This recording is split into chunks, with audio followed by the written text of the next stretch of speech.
Good evening, everybody. I'm so sorry for the late submission for this chapter 39, Destiny of a Nation, in our Shelley reading for the week 6.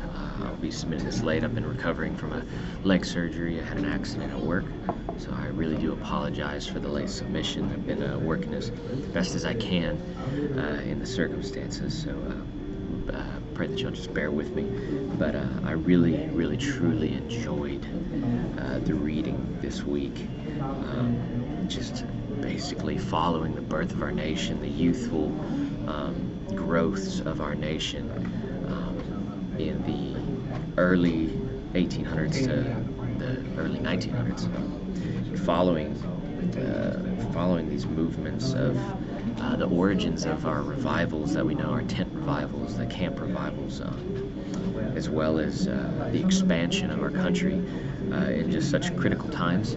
It's amazing to see the Christian influence in and out throughout all of it, both good and bad.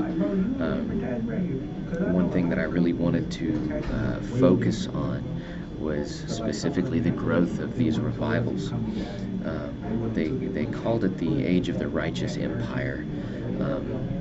Basically, the beginning expansions west of our country. Beecher, one of the early revivalists, he said that he knew that a free society needed just laws, and in a democracy, just laws required popular support, informed by Christianity. So that's very specific. The specific wording is that support informed by Christianity. The words informed by Christianity are very important to me because that can still hold true today in a nation that so strongly tries to defend the separation of church and state, which I agree is an amazing attribute of our country. It shows to the validity of our freedom of speech, our freedom of religion. However, an informed state from the central point of Christianity is very important to us today, and we should hold true to those foundations in supporting both local and larger governments within this country. It holds true to the scripture of that we are the light of the world, we're the salt of the earth. It's how we're supposed to preserve the world around us, both through local government and state governments and beyond. Specifically, I'm in the military. I'm in the Navy Reserves now. I was active duty. I'm hoping to go back active duty later on. That is my form of local government for me.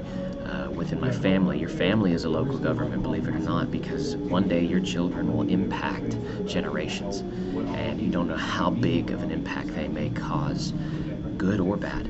So we really should hold true to this influence of informing the local authorities around us or peers around us with reasonable Christianity. Just an exciting time during the late 1700s. 9 new states were added to the original 13, and by mid-century, half of the American people were west of the Appalachians. That's incredible. That's just incredible to me.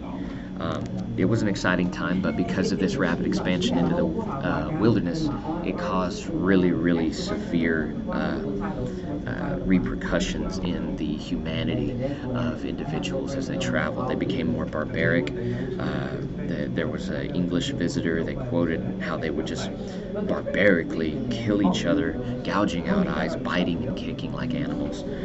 Not in any sense a controlled form of faith was present. So as this expanded, the Christian church decided that we need to step in and find a way, and they found 2 main ways, through both either voluntary societies or revivals. Voluntary societies was that specific importance of that separation of church and state. It was the Christian's responsibility for public life and morals. Because the church emphasized the importance of morality and responsibility to one's faith, it caused a sense of passion in individual Christians, whether they're a pastor or not, whether just a congregation member. They felt as though it was their responsibility to volunteer their faith in every aspect of their life, such as the term volunteer society. The other was by revivals. Beecher, again, a revivalist, he argued that churches could look to revivals for their members and pastors and for that power upon public opinion, which gives energy to law and voluntary support to religious institutions. I believe that's important for us to note that today in modern America, I believe that Christianity, or Christians, the church in itself, has kind of lost view of what a revival is supposed to represent. I think many people hear the stories of the miraculous moves of the Spirit in the revivals, and they believe that's what signifies a revival, and that's just not it. What signifies a revival is just an overall mental change in the society that it surrounds, such as the Brownsville revivals. Yes, gifts of the Spirit flowed, miracles happened, but the important thing of all of those was those were the proceedings of a cultural change that lasted and affected the area around it. That's what a revival is. You can have healings, you can have miracles all day long. That does not constitute a revival in any way. And to look for those would be ill-advised for Christians when trying to determine what a revival really is. And I think to understand the actual concept of what revivals are would really help Christians today in modern evangelism.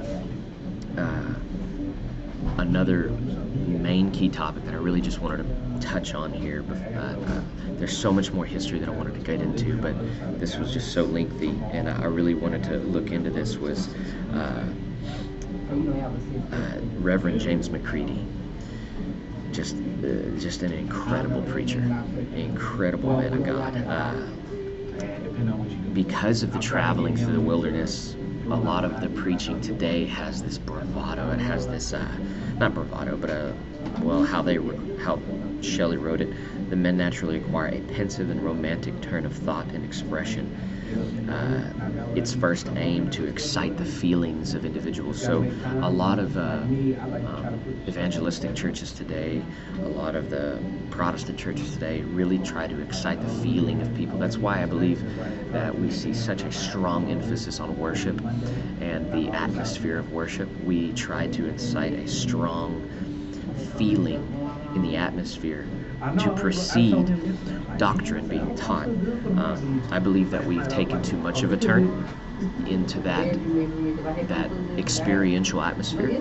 I believe that it is needed to awaken the hearts of people in many ways. However, you can do that with sound preaching. You can do that with truth, not with an over-the-top worship session. And I believe that we've, as a church, have focused too much on that. My biggest question for us today as future pastors and evangelists is, what form of natural prowess should a preacher possess today? So the natural prowess back then was pervasive and romantic, to excite the feelings. Is that the same atmosphere we truly want to chase in modern Christianity today, in our modern church, with this new postmodern culture, with this Gen Z and Gen X and millennial mindset? Should we really be trying to pursue that same style that was formed in the birth of our country, when now we're not so much in the birthing of a country, we're more in the shaping on foundations that are already there? So what natural prowess should preachers seek moving forward? And I would really love for anybody who can see this to respond to that, give a really good answer to this, to think and meditate on this as you read your word, as you pour through your scripture. What natural prowess should I be seeking to develop within me that God has already placed in me? Because we are born for such a time as this now, in this generation. We weren't born in 1832. We weren't born in 1924. We were born here in 1990s, 1980s, into the 2000s. Some of us born in the 1970s. A lot of us now are seeking new ways to reach this generation. And I believe that hinging on old expressions of faith can deter us more. Yes, we hold on to those traditions to strengthen us and grow us, to keep us sound in our doctrines. But what new ways can we incorporate? So I would just ask that you all pray on that, meditate on that. I love you. Thank you for sticking with me through the 10 minutes. I know I went over, but I just love this chapter so much. There's so much more to talk about in the growth of this country that smears through the Christian movement during the formation of slavery in our country, and just the ignorance of supporting that through some of the Southern Christian churches, but then overall the redemptive freedom that God had pursued and shown in its fulfillment through the abolishment of it. It's just such incredible history, such rich history in just 9 short pages. So I hope to continue this discussion further, and I can't wait to respond to a lot of what y'all have put this past week. I love you all. God bless you. Goodbye.